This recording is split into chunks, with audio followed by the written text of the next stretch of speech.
been starting to be coded into clients, like Alan's Armory client allows you to do offline transactions and things like that. But most of the thefts have been, most of the coins stolen, most of the thefts have been from large wallet providers. How compromises? Exactly. And there are also best practices for hot wallets that have been formulated by the community and improved upon for the last couple of years. These have not yet been codified, and both in terms of some sort of international standards institution, but also. Are you volunteering to write this up for Sarah? No, I'm done. We're done. I mean, it would be great to start and give people time about it. Perfect, because if we can take Armory and Buttercoin and bridge the gap, there's this security layer in between where Bitcoin interfaces with HTTP and all these people, and all we need to do is code that piece out, open source it, and security will be better for everybody. Hopefully it'll spread all over the web. Other websites completely unrelated to Bitcoin will start adopting these practices. So. Yeah, I mean, let's just put up on the wiki something that a group suggests, and we'll bang at it until we've got a suggested canonical hot wallet security solution. I think it'd be great. It would help a lot of people understand. So, cool. Let's do it. The question for this: do you think that this will actually spread to the rest of the internet? Will improve security? Bitcoin, because it monetizes the internet, will improve security for all the internet. Interesting question. Regent, yes, of course. Bitcoin will bring security to the great unwashed masses, yes. Embarrassing failures in security cause good security. Bitcoin has had some really embarrassing failures. Do this out. That's actually a good thing. You might get one second, I'm getting way better at that. Are we done? Yeah. So can we stay and how long?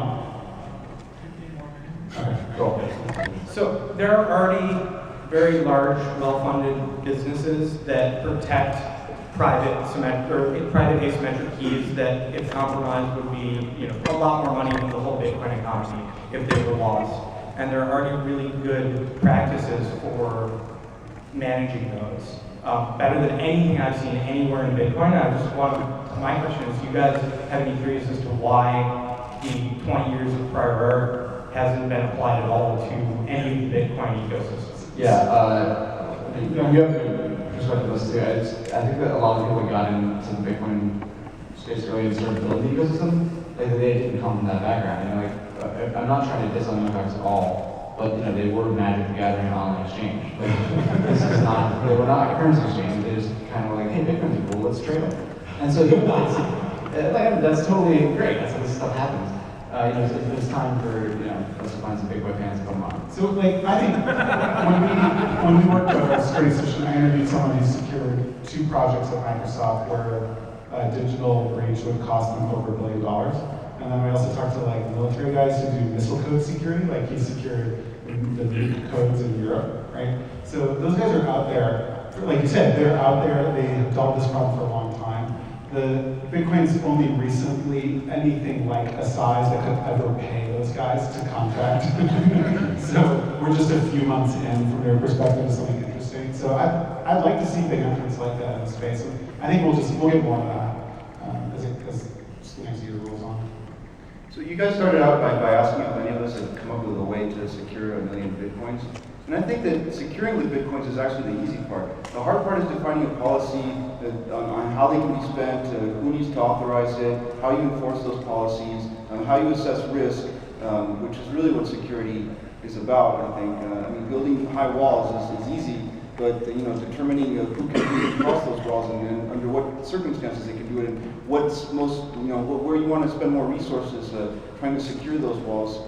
I just was wondering if you could comment a little bit on that. We have a fundamental philosophical question.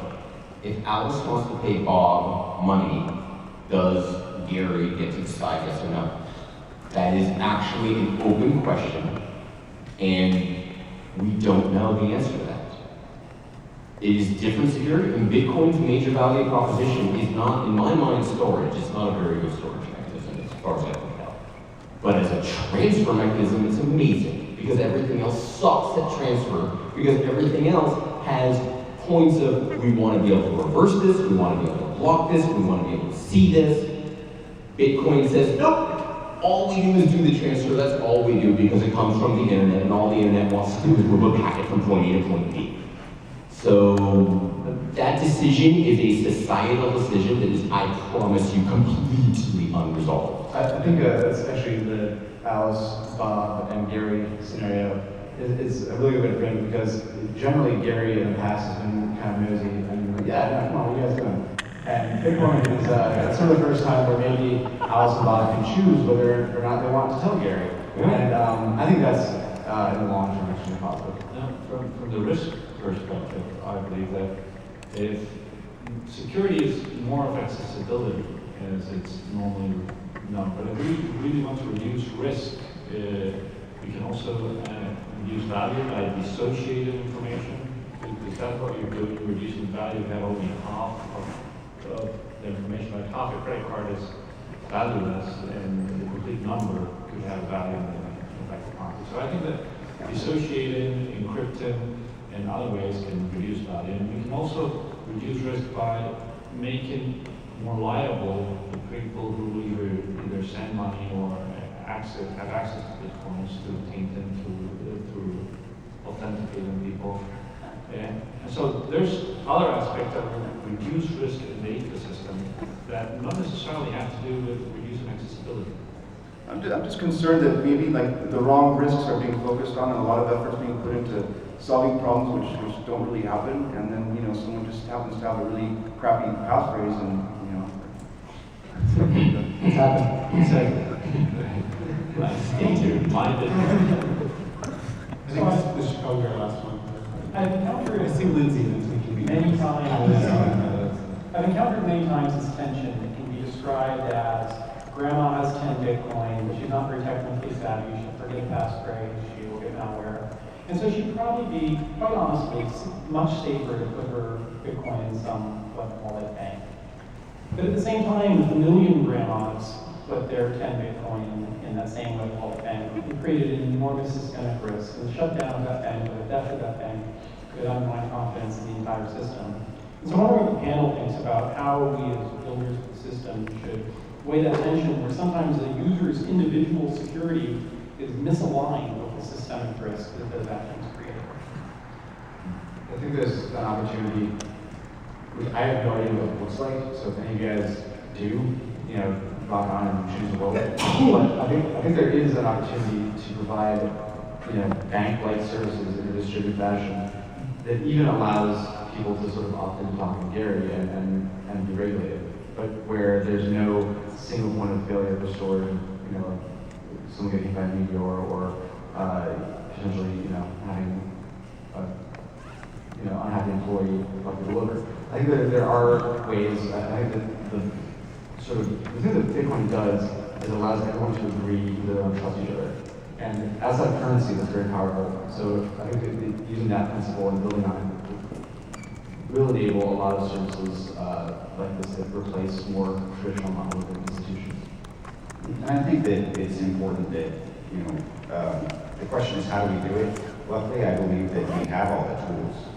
The tools are there. The question is, can people like us innovate it and make it? I mean, if we can make security and convenience come in one nice, easy-to-use package, then maybe grandma can use it. But at the moment, that solution doesn't exist. But I think the tools are there, the building blocks are there, and maybe we won't get exactly there, and some grandmas will go to some services, but it's a problem that's being addressed. Security and convenience is not a zero-sum game. They do battle each other, but you can do better. So, well, thank you very much, everybody. I think we have to close out.